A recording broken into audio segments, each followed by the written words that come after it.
教皇殿。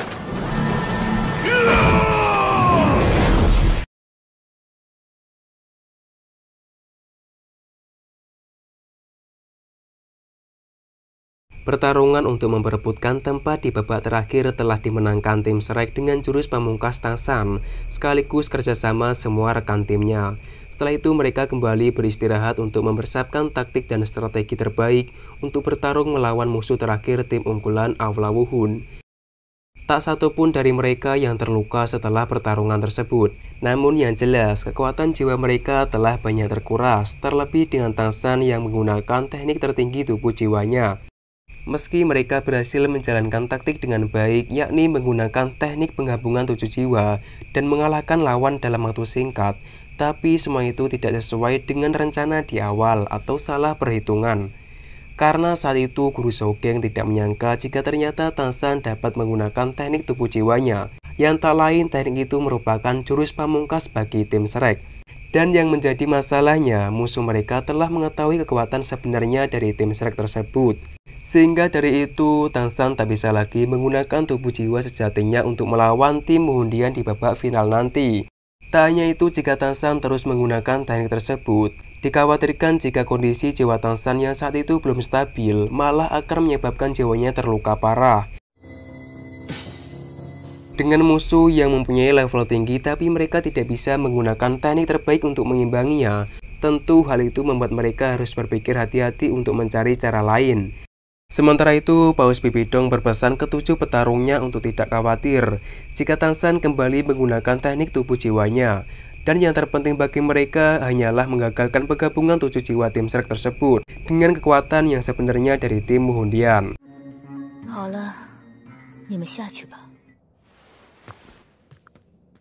Krisan pun menyadari Paus Bibidong sedang memikirkan sesuatu, yang mana ia mengkhawatirkan kemampuan Tarzan yang tidak bisa diremehkan, serta kecerdasan seorang yang telah ia kenal sejak lama, yakni Sogeng yang sampai saat ini masih ia kenang.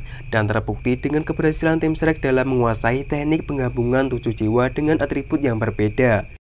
Dalu Hantu pun sangat bersedia untuk melenyapkan Sogeng yang menjadi kunci utama kemenangan tim Shrek tersebut.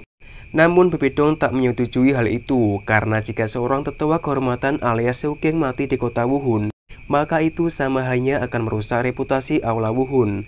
Terlebih Sogeng terlahir dari klan terkuat Naga Petir. Sebelum mereka pergi, Bibidong berpesan agar mereka berdua tidak melakukan apapun pada Sogeng sebelum mendapatkan perintah dan izin darinya.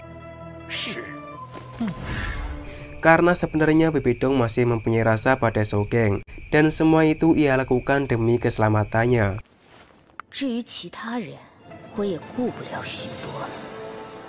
Mereka mulai menyusun strategi, namun kemampuan mereka telah dikuasai oleh musuh, sehingga cara lain yang bisa mereka gunakan yaitu dengan mengubah irama pertarungannya. Tarzan menghadapi 2 penggabungan jiwa Hulina dengan Zuye, sementara mereka menghadapi 5 musuh yang tersisa. Semua mendoakan kemenangan tim Shrek yang tengah berjalan menuju arena pertarungan. Pertarungan itu menjadi pertarungan terakhir mereka sebelum lulus. Meski Guru Flandre pernah berkata bahwa beliau tak akan meluluskan mereka sebelum memenangkan kejuaraan, namun kini beliau menarik kembali perkataan tersebut, karena sebenarnya yang beliau inginkan saat ini bukanlah kemenangan ataupun juara, melainkan keselamatan semua muridnya. Kedatangan mereka disambut tim Muhundian. Mereka mencoba mengintimidasi tim Shrek dengan membandingkan level kekuatan jiwa yang sangat jauh. Namun tak ada alasan bagi tim Shrek untuk mundur. Dengan didampingi Tarzan, Kapten Demobe terus maju berjalan dengan memperlihatkan kewibawaan dan keberaniannya.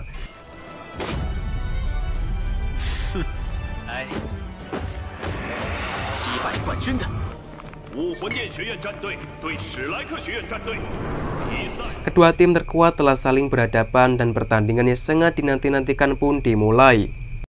Hulina kembali mengeluarkan teknik yang sama. Ia menggunakan teknik pesona untuk mengelabui tim Shrek. Namun tim Shrek sudah mengantisipasi hal itu sejak awal. Mereka mulai menutup mata dan telinga. Sementara itu Sewu memakai kemampuan pesonanya untuk melawan pesona Hulina. Keduanya saling mengadu kekuatan pesona hingga akhirnya keduanya sama-sama terhempas ke belakang. Meski Sewu terlihat sedikit cedera, tapi tak diragukan lagi jika ia juga berhasil mematahkan rencana Hulina. Dan seperti biasa, mereka menjalankan teknik penyatuan martel jiwa dengan tambahan kecepatan kekuatan dari rekan pembantunya untuk menciptakan bentuk Yaomei.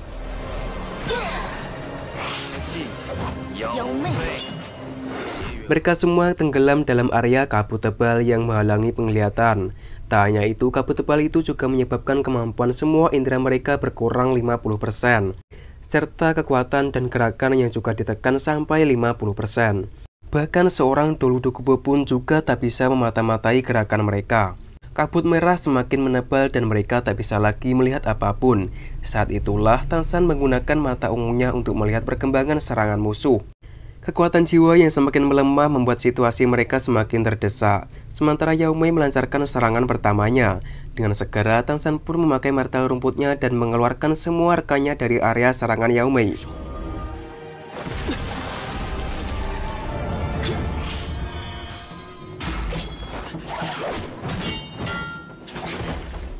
Semua sangat heran melihat Tansan yang mampu memprediksi serangan musuh di dalam kabut tebal, yang tak diragukan lagi akan membuat siapapun yang berada di dalamnya sulit melarikan diri. Dan hal itu tidak berlaku bagi Tansan yang dengan kemampuan mata ungunya masih mampu melihat dengan jelas gerakan musuh.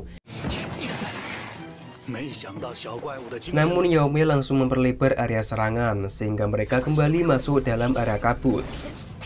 Yaomei melancarkan serangannya pada sistem pembantu tim serak yang mereka anggap sebagai ancaman besar. Saat itulah kemampuan Oscar digunakan. Mereka semua terbang untuk menghindari serangan Yaomei yang hanya efektif di daratan. Dan hal itu kembali mengejutkan musuh serta semua para penonton. Inilah kesalahan terbesar tim undian yang terlalu mengabaikan sistem pembantu makanan. Tansan pun menyerahkan serangan 5 musuh tersisa kepada Demobei, sementara ia fokus menghadapi Yaomei.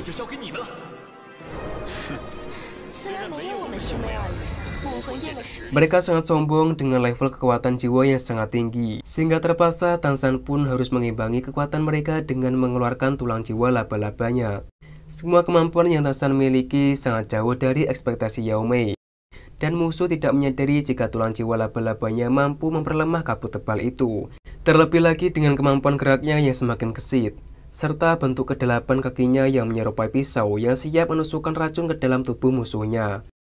Sehingga bukanlah hal sulit bagi Tansan untuk mengalahkan 2 musuh yang mencapai level Raja Jiwa itu sekaligus.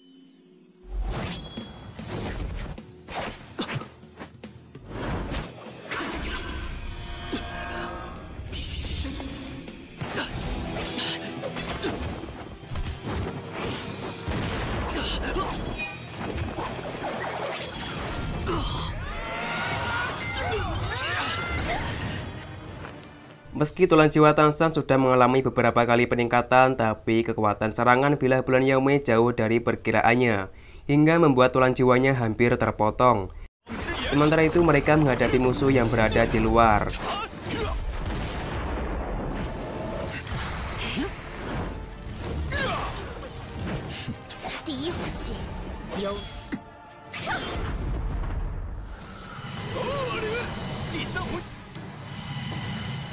Dengan kemampuan tubuh kemasan yang tak terkalahkan, Sewu melindungi ketiga rekannya dari serangan musuh yang terus mengincar. Lalu ia pun berteleportasi untuk mendekati musuh dan mulai mengajarnya dengan bantuan Mang Hongjun. Hingga akhirnya mereka berhasil menumbangkan salah satu anggota tim Muhundian.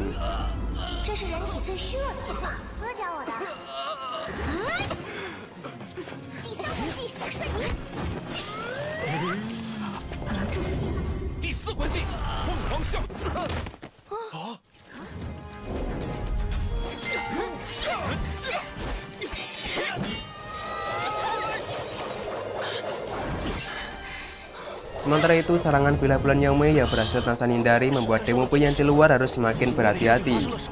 Demobei tak bisa melarikan diri di saat musuh mengeluarkan teknik keempat. Saat itu juga serangan bilah bulan Yaomei mengarah kepadanya. Dengan segera Tansan pun melindungi Demobei di dalam penjara rumputnya. Tansan pun kembali mendapatkan serangan. Kali ini ia tak segan-segan mengeluarkan senjata pamungkasnya. Sementara itu, Demobei membebaskan diri dari pelindungan rumput Tansan. Namun, situasi pertarungan Yaomei dengan Tansan masih belum diketahui. Tansan berhasil membendung salah satu dari bilah bulan Yaomei, tapi masih terdapat satu lagi bilah bulan yang harus Tansan hadapi. Serangan itu Tang San tangkis dengan mengendalikan senjata pamungkas tanpa harus melihatnya, di mana Tang San menggunakan teknik senjata tersembunyi Sekte Tangmen, dan sampai saat ini hanya dirinya lah yang tahu akan hal itu. Dengan teknik tersebut, Tang San bisa menghitung serangan serta sudut serangan untuk mengendalikan senjata palunya. Tentu hal itu membuat musuh terheran-heran melihatnya. Namun Yao Mei masih mempunyai satu teknik yang belum ia keluarkan, yaitu sebuah skill kekuatan jiwa buatannya sendiri yang bernama kekuatan bulan penuh. Bahkan dengan teknik tersebut, Yao Mei mampu mengalahkan gurunya yang mempunyai level 68. Tang San melindungi dirinya di dalam penjara rumput. Namun tak berselang lama, penjara rumputnya hancur tak mampu menahan teknik bulan purnama tersebut. Tang San mengira jika itu merupakan serangan terakhir yang bisa Yao Mei keluarkan, sehingga Tang San cukup percaya diri untuk kembali menghadapinya. Tang San membendung serangan itu dengan tulang jiwa laba-labanya. Namun kekuatan tulang jiwanya tak bisa bertahan lama, hingga salah satu dari 8 tulang jiwanya tersebut sampai terpotong oleh ketajaman bilah musuh. Satu demi satu dari tulang jiwanya mulai terpotong, dan terdengar dia menahan rasa sakit.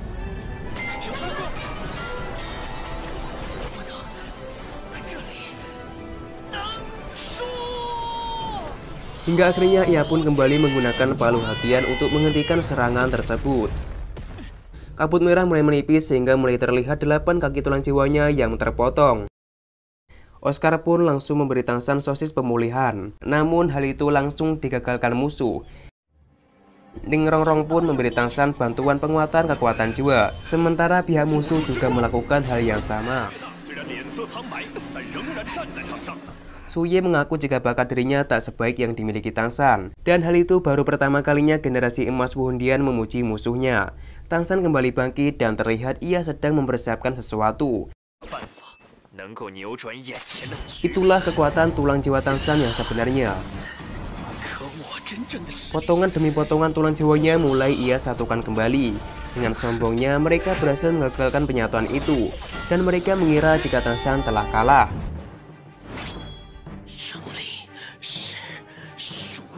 Tak diduga, Tang San menggunakan lagi teknik senjata tersembunyi yang mampu membuat senjata tersembunyi terbang dengan lintasan unik yang tidak dapat diprediksi oleh siapapun karena sudut serangannya yang menipu.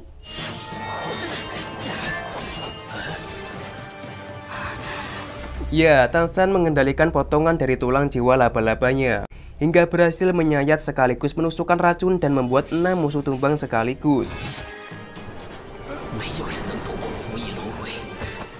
Perlahan tapi pasti, racun dalam tubuh Hulina dan Su Ye mulai menginfeksi. Keduanya mulai tak berdaya sementara Tang San tak sadarkan diri.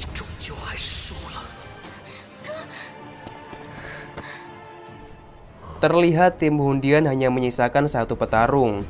Sehingga saat itulah Zhou Qin dengan Deng Mupe menghabisinya dengan serangan gabungan, sekaligus bantuan dari Ning Rongrong dan Ma Hongjun.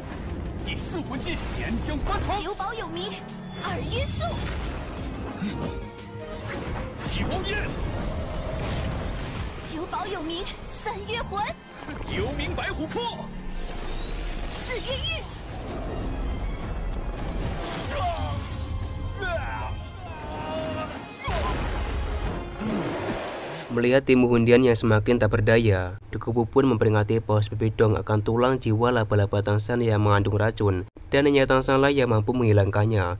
Bahkan ia sendiri yang berpangkat dulu racun pun mengaku tak mampu menghilangkan efek racunnya. Sehingga dari itu Dekubu khawatir jika ketiga generasi emas kebanggaan Wu Hondian itu hanya akan tersisa satu orang jika Paus Bibidong tak segera menyuruh petarungnya untuk menyerah.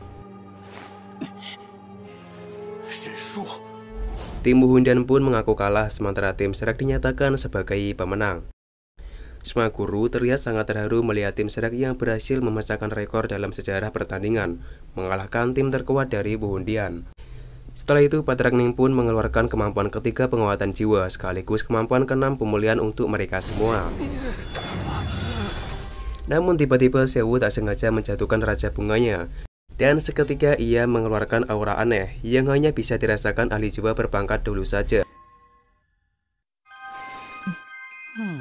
Sementara itu Tang San mulai tersadar dan semua menyambutnya dengan penuh gembira karena tim mereka telah berhasil mengalahkan sang juara elit.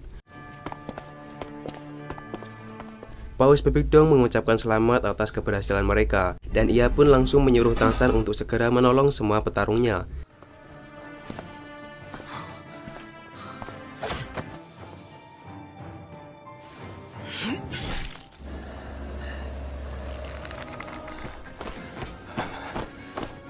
Setelah itu selesai, Tangsan kembali menghampiri rekannya. Namun tiba-tiba ia merasakan suatu kejanggalan, yang mana dia merasakan terdapat seorang berpangkat dulu yang ingin berniat jahat pada Xiaowu. Terlihat Xiaowu merasa cemas akan sesuatu. Karena itu Tangsan pun langsung menghampiri Xiaowu untuk menenangkan serta melindunginya.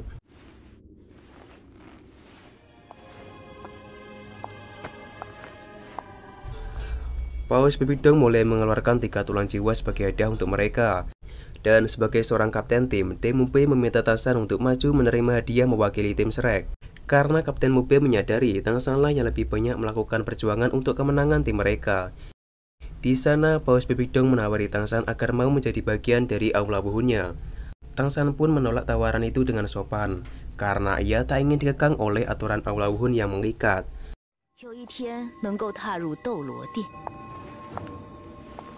Tangsan pun membawakan 3 tulang jiwa untuk temannya. Namun sebagian dari mereka tidak menginginkannya dengan alasan tidak cocok dengan kekuatan jiwanya. Hingga akhirnya Guru Shokeng pun membagikan tulang jiwa gerakan cepat yang sangat cocok dengan Jukin, dan tulang jiwa api pembakar yang cocok untuk Mang Honjun. Dan yang terakhir tulang jiwa kebijaksanaan. Awalnya Tangsan mengalah dan memberikan tulang jiwa itu kepada Rongrong.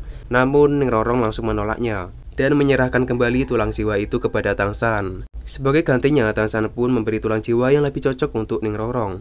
Namun secara tiba-tiba pasukan istana wuhun mulai mengepung mereka semua dengan alasan yang belum jelas. Sementara Xiaowu terlihat semakin cemas mengetahui Paus Bebekdong menyuruh 2 asisten dulu untuk menangkapnya.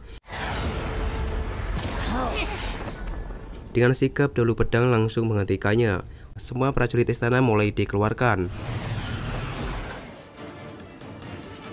Dan Patragning pun meminta kejelasan atas itu semua. Namun dia tak bisa berbuat banyak karena Paus Bebekdong mengancam akan menganggap Klan Tujuh Harta sebagai musuhnya jika Tuan Ning Fengzi berani menghalanginya. Sebagai salah satu tetua di aula wuhun, Shokeng meminta haknya untuk mengetahui alasan Paus Bebekdong menangkap Xiaowu. Tak diduga, Bebekdong mempunyai alasan yang sangat kuat karena sebenarnya Xiaowu adalah roh binatang buas. Mereka semua pun terkejut dan sangat tidak menyangka. Begitupun Dolu Dukubu yang baru mengetahuinya, karena Raja Bunga Akasia yang selalu Xiaowu bawa ternyata telah menutupi jiwa binatang buasnya. Alhasil, semua ahli jiwa bertitel Dolu baru bisa melihat jiwa binatang buas Xiaowu saat bunga akasia tersebut terlepas darinya. Bebekdong tak menyangka jika yang selama ini ia cari yaitu Xiaowu akhirnya datang sendiri di hadapannya. Xiaowu pun teringat saat kebersamaannya dengan sang ibu di dalam ketenangan hutan. Namun, tiba-tiba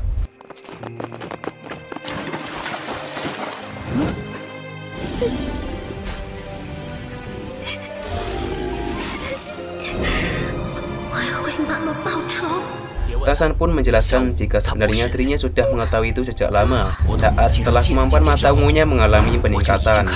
Erlong pun tak peduli kenyataan Xiaowu yang sebenarnya karena ia akan selalu mencintai Xiaowu meski dirinya bukanlah manusia. Begitupun mereka semua dan Tangsan yang tak peduli jika Xiaowu manusia ataupun jiwa binatang buas, karena ia akan tetap melihat Xiaowu sebagai seorang yang sangat ia cintai. Tangsan pun berada di barisan terdepan melindungi Xiaowu meski nyawa yang menjadi taruhannya, yang diikuti oleh mereka semua yang satu persatu menyatakan diri untuk bersedia hidup dan mati bersama melindungi Xiaowu.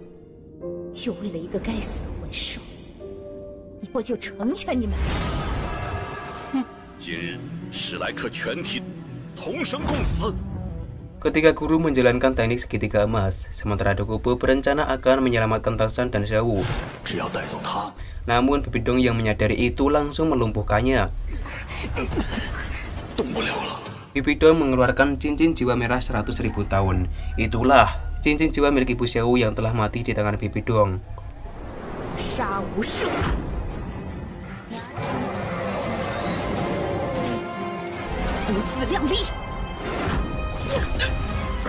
Mereka bertiga bertarung melawan Paus Bebekdong dengan kekuatan yang jelas sangat jauh berbeda. Sedangkan Dukubu menghadapi Krisan dan Lakui dengan bantuan Dolu Pedang.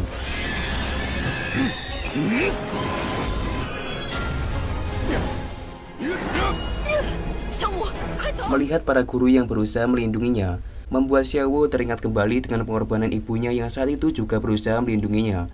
Ibunya bertarung dengan Dolu Krisan dan Lagui, sekaligus Bibi Dong dengan kemampuannya yang sangat mengerikan.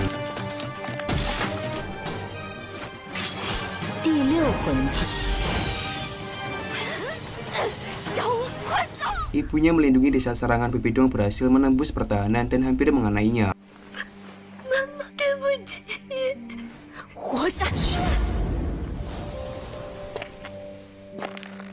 Di situ dia menghadapi 3 orang sekaligus demi keselamatan Xiaowu, hingga akhirnya ia pun harus mati di tangan Bibi Dong.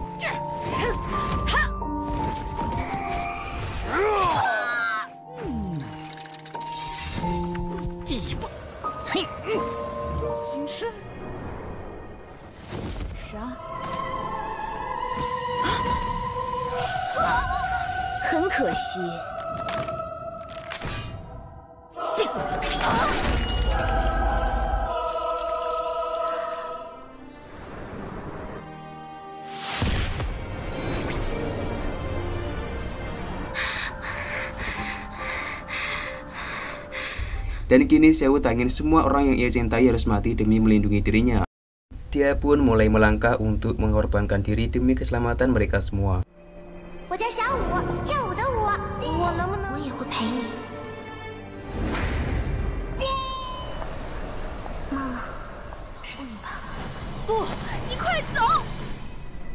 Terlihat ketika guru sudah tak mampu lagi menghadapi Bibi Dong, dan tepat sebelum Bibi Dong membunuh Xiaowu.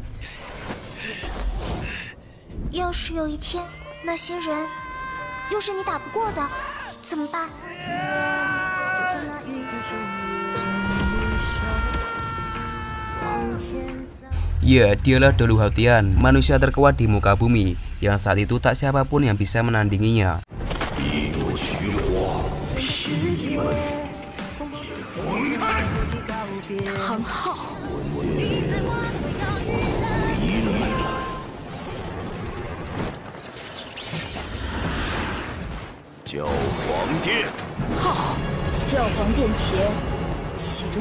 Dengan tatapan penuh dendam, dia menyebut nama Aula Wuhun, lalu mengeluarkan wujud asli dari palu Haotiannya.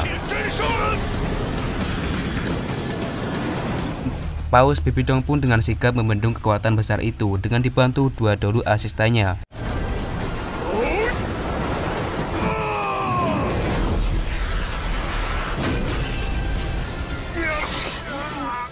Meski mereka bertiga seorang Dolu, dan salah satu dari mereka mempunyai cincin 100.000 tahun, tapi masih saja mereka harus kewalahan hingga akhirnya terjadilah sebuah ledakan besar yang menghancurkan sebagian bangunan Aula Wuhun.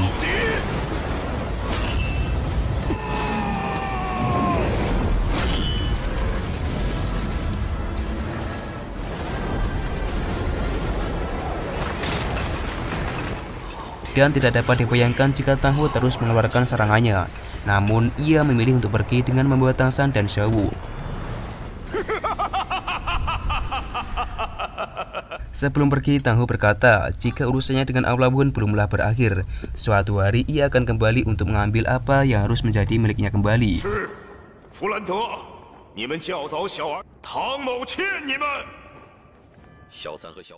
Sudah jelas kedatangan Tang Hou yang bermaksud untuk menyelamatkan mereka semua, terlebih Tang San dan Xiaowu.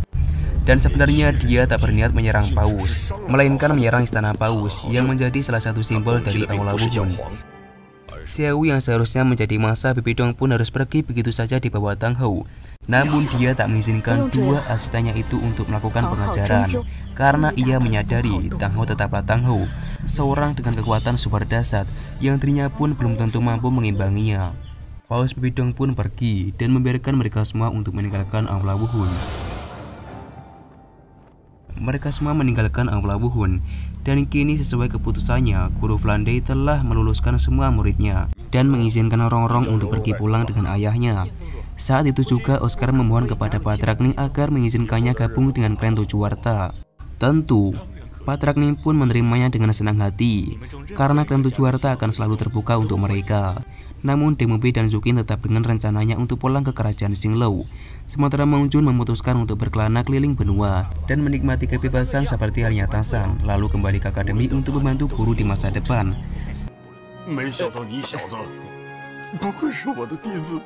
Mereka tak menyangka waktu secepat ini dan membawa ke satu titik di mana mereka harus berpisah dengan sahabat tercinta.